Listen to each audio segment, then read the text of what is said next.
Meet Jill Bites and Roger Pingleton. This engaged couple has a lot of love for one another. It's a love of a different kind, though, the paranormal that seems to have them talking more about the unknown than their impending nuptials. I think it behooves all of us to realize that there's more to this world than we can sometimes see. Bites and Pingleton are just two of the many who go ghost hunting on the regular, and with a new app called Spirit Storybox that they designed, even more people may be searching for spirits than ever before, this time with the use of their iPhone. Our app speaks several words. It can actually speak short phrases. How's it work? But it'll start to pick up, and then the needle will go to the red, and the first word will spit here. Each word a form of communication from a spirit detected in the room about something or someone. It looks for order and chaos.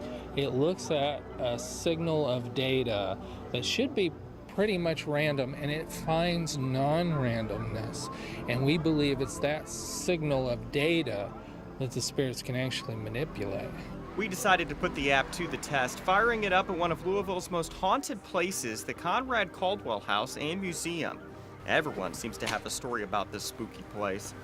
I know I had a couple stop a couple weeks ago, and they had been walking by late at night, and there was on the third floor what they thought were flames in the window. Bites has stories too. Last time she was here, even she got weirded out. I saw a black shadow figure move down the stairs with my own eyes, probably no less than 20 feet away.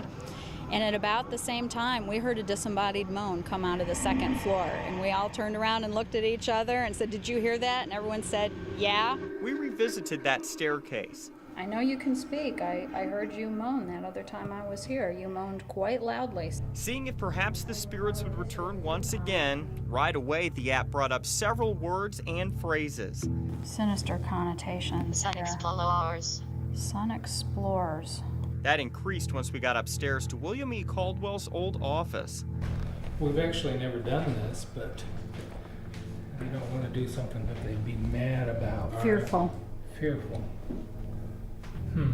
Fearful. I was a little fearful putting this here. Yeah, don't mess with the museum item. The eeriest of what we experienced happened back downstairs when Bites' phone seemed to take on a mind of its own. Oh my gosh, my phone is totally freaking out. This has never happened before. I'm on the history, and it is just jumping.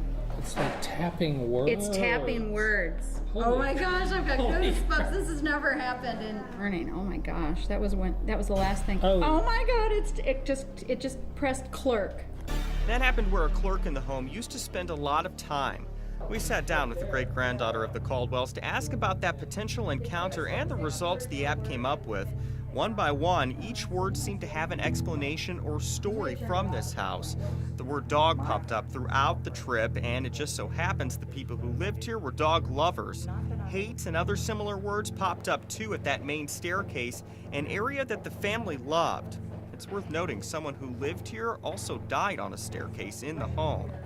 In particular, this person is extremely protective of the museum and of its belongings, and just wants to make sure things are taken care of. If you're a skeptic, perhaps a trip to this house alone The energy swarm is picking up. in the dark with the app just might make you a believer. There's too many experiences for there not to be some truth in it.